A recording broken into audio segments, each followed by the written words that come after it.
Hi everyone and welcome back to my channel, and here's another day.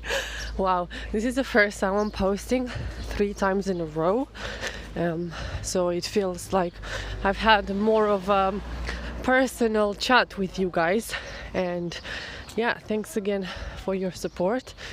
So I received a comment to my latest to the video that I did yesterday about how, when to know to make the first move as a male when you're flirting and when you're having a date. So let me read you the question.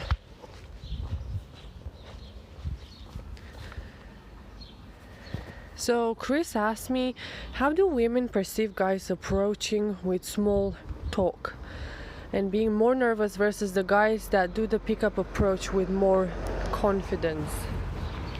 And I thought that was a good one. So even the comment above from Thanos, he was saying also to make a video, I think similar to across this line, as in, women pretend that they want male to be more talkative and they want to be more sensitive and they want to have more emotions and to express more emotion and so on and so forth. And that's not true. And I'm not saying that women are consciously waking up one day with the aim of like, today I'm gonna be so difficult in my relationship and I'm gonna continually demanding. I am demanding from my partner to be more emotional. Now granted, depending on the relationship, and some men, depending on the character of a man, some men are more closed down. I don't know if that's exactly how you'd say it, and some other men are more expressive. But overall, I think what both men and women fail to understand is that the same how women are not going to look at muscles and men continue to focus on their muscle appearances, same how women, men won't like to be so social as a woman. And women sometimes are looking for a girlfriend in a man, in their partner, and probably at that point in time they might miss, like I said, I sometimes go too girlish, as in too social, girly talk with my partner, and later on I understand that he's not the person I should talk this stuff with. Not because it's just different interests and different behavior. This is how I should spend time and talk to my girlfriends, not with the male. And obviously, even women say in that moment, like, oh, I wish you to have, to be more talkative. Well, if you're too talkative and too social with a woman, that's when she's friend zoning you, right? Because I think you are, you're taking the place of a girlfriend, and she might like you, obviously, because you don't express thoughts with someone you don't like, but she's not going to see you as a potential mate,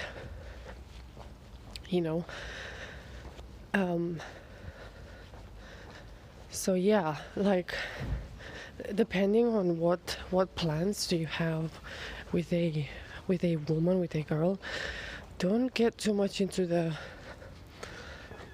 type of behavior that basically women display with each other, because in the end, like, women don't want to live with other women, even though they are strongly believing that.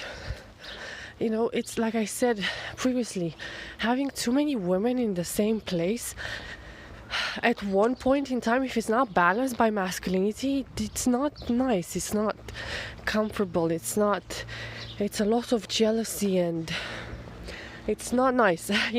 That's why you have girl time and not girl life. You know what I mean? You have times when you want to go and hang out with your girls. You don't want to live with a girl unless you're a lesbian, but the majority of women are not lesbians, and they still pretend, and they still strongly imagine that life with women will be such a good place. No, thank you, ladies, not for me. Speak for yourself. Don't speak for women. Yeah, speak for yourself as an individual.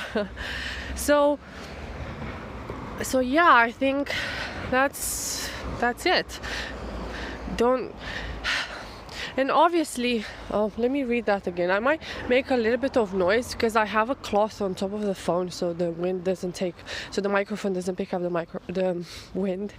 So excuse that. I have to read again the question. So how do women perceive guys approaching with small talk? So, well, to be honest, when men approach me, obviously they're going to approach me with a small talk to begin with. I mean, you can't just show your masculinity. I mean, you can't do a masculine dance immediately. I don't know how to say it. You approach people with small talk, regardless of what would you like, to spend time with them. And depending on what small talk, to be honest, the small talk doesn't matter. It matters more how you are as an individual, because if you've done the work on yourself, and now I'm not speaking only on the muscle side and health, if you have a strong character, you're going to be attractive as a person to everyone. Male are going to pick up you're attractive. So small talk doesn't matter if you're charming. And mind you, you're not born charming and all that stuff. I don't know what kind of mentality you have about charm, and you're learning. These are skills. I think these are social skills that we can all learn, and we can all have, we can all be potentially charming and cute, and you just have to become aware of yourself, and you have to become aware, of how you move, your body language, of how you talk to yourself. That's most important. Your critical voice if you don't have that, if you don't have your ego in check, I suspect that's the problem. That's the root of all our problems, character-wise.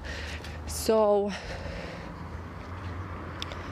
yeah, so I like small talk, obviously, when someone is being not weird, but that doesn't mean that you have to wait until the day you become charming or whatever. You're not going to become charming if you don't approach as many women as possible, so you fail until you're not failing anymore, So I encourage every man, every boy or young boy or whatever, every male to approach as many women as possible, all ages. It doesn't matter if they're like, okay, that sounded weird. If you're a woke person, you went too far. So all ages, okay, from 18. Unless they're your family, you can approach even younger, so you can see how a woman interacts at all ages. So yeah, make small talk with the cashier, with the cleaning lady, in the bank. And I notice what works the most to me when I speak to people, male or female, address them on their name. This is one tip that my partner taught me how to behave, and this has helped me tremendously in the world. When you go somewhere and you can see the name on their shirt or something like that, make sure you address, because you're going to see the surprise in people's eyes, because no one cares to look at their name. For them, there's someone that deals with the issues, and that's it. No one cares about their name or how's the day going and stuff like that. So only by looking at the name on her shirt and just addressing that and ask her how she's doing, and then tell about the problem you want it solved. If you go into an institution, that's gonna earn you a lot of smiles, and like you're gonna make the day better. And hey, people perceive you how they're gonna perceive you. So women are gonna, like I said, a lot of us, we create ideas about how strangers are. We don't quite know how people are. We just see the world how we are.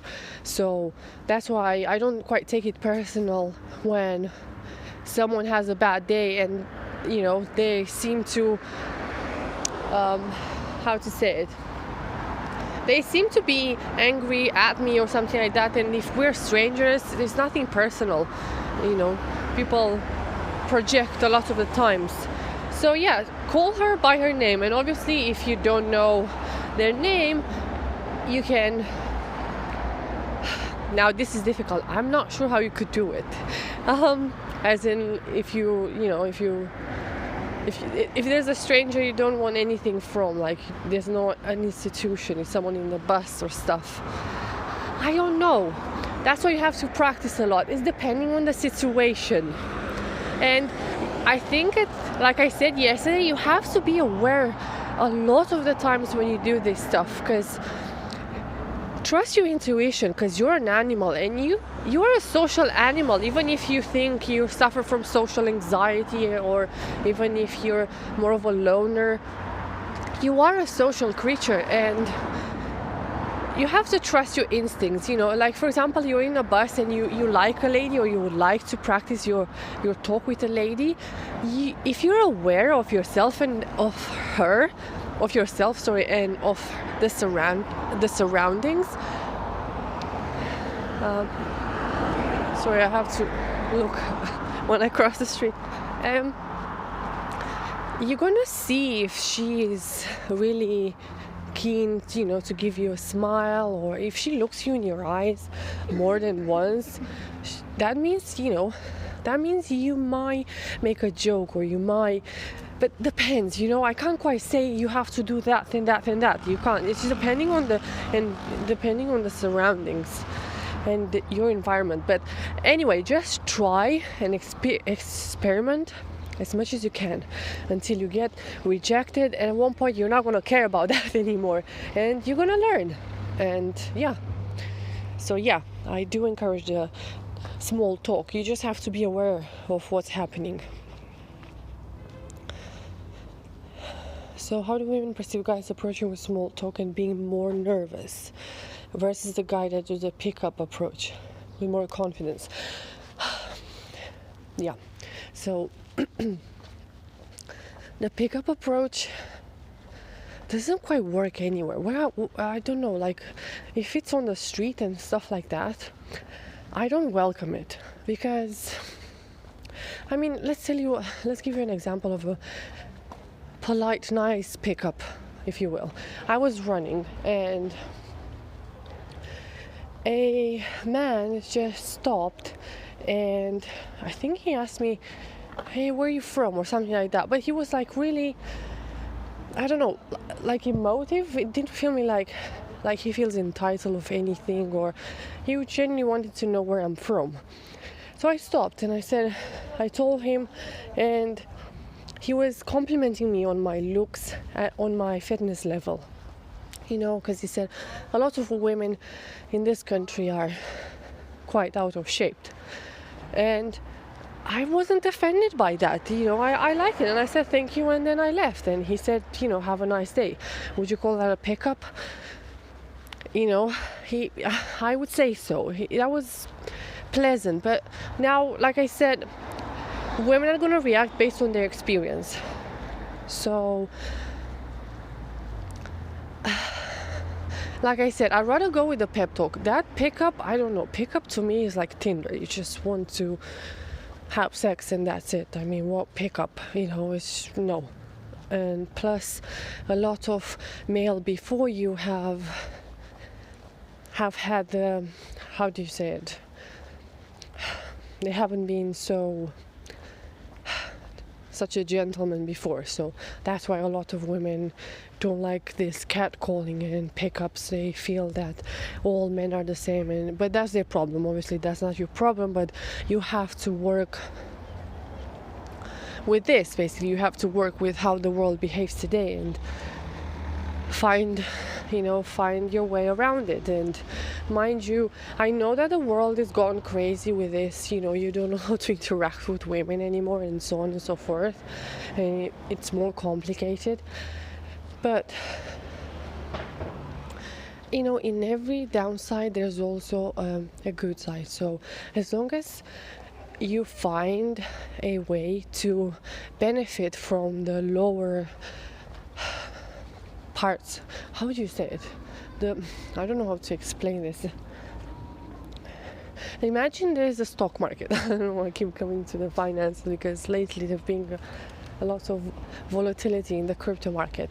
So imagine you're in the crypto market and I don't know if you're aware, the crypto market has crashed in the last 2 weeks, and a lot of people thought that that's the end of crypto.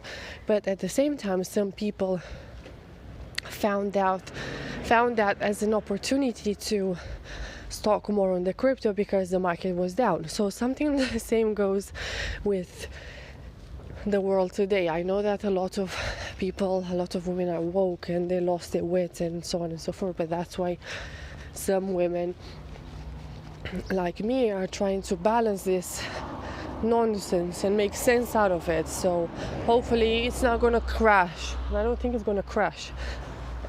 Wow, I'm going off track a lot, so I apologize for that. So yeah, you're a smart creature, you're slick, you have to find your way. How can I benefit from this wokeness? How can I do better and understand more? And you're gonna understand yourself more, not only women, through this stuff, because like I said, I think awareness is the answer of everything, basically, to all of our problems. Bloody hell, I always have to climb hills here. Anyway,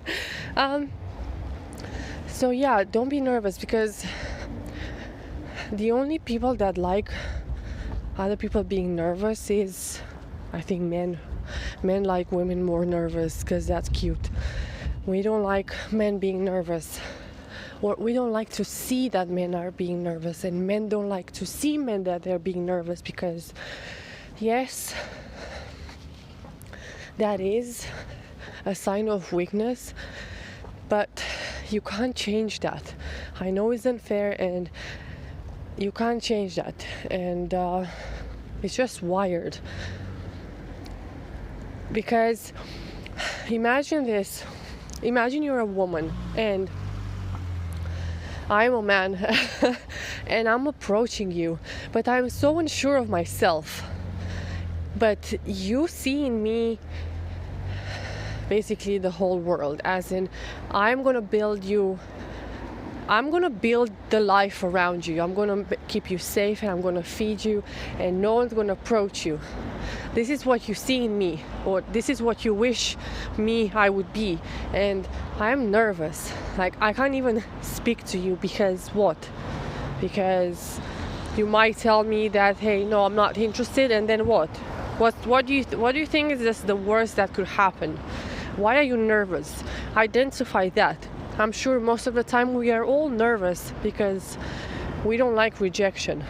But once you've been rejected enough times, you don't give a rat's ass anymore, you see? So no, we don't like nervous. You can do the pep talk, but don't be nervous, because that's not attractive. You wouldn't like your son to bite his nails before he approaches a girl. You'd be like, hey, man up, not even man up, because that's really not welcome anymore. Like, grow up, basically. We should all grow up. If I'm nervous all the time because I have to negotiate, like, what's the worst that could happen? They could say no, and okay, thank you very much for your time, and I just go to someone else that appreciates what I have to offer. I hope I didn't scream too loud. So yeah, there you go. So like I said, I don't think it matters if you're having a small talk with a woman or that you're doing the pickup stuff, as long as you are the person that, as long as you're the best you could be, or at least on the path to there, depending also what you want. Because I saw a lot of these pickup artists, so called, I don't know if that was true, the social experiments bullshit, but he had like 2-3 women at a time, and every night, you know, he was he was making them kiss each other and stuff like that. So if you want to have a threesome and stuff like that, you could have that. Either way, you have to become the strong man that you are. You just have to unlock that potential. And yeah, if you want a man that has dealt with himself and something like that, there's a channel called Entrepreneurs in Cars. I forgot his name now, but anyway, that guy seems more level. He's not MG Tao, he's not red pill, black pill and all that stuff. He seems to have finally balanced himself after a lot of things. So he knows more about women, and he can teach you stuff from man to man, because I can do only so little. Anyway, I hope I made any sense. Thank you again for your patience and for your question and for listening to me for my ramble. And yeah, this has helped me, talk to you more, because like I said, I'm not ready yet to do my research. Anyway, until next time, guys, take care and enjoy your holiday if you can. See ya!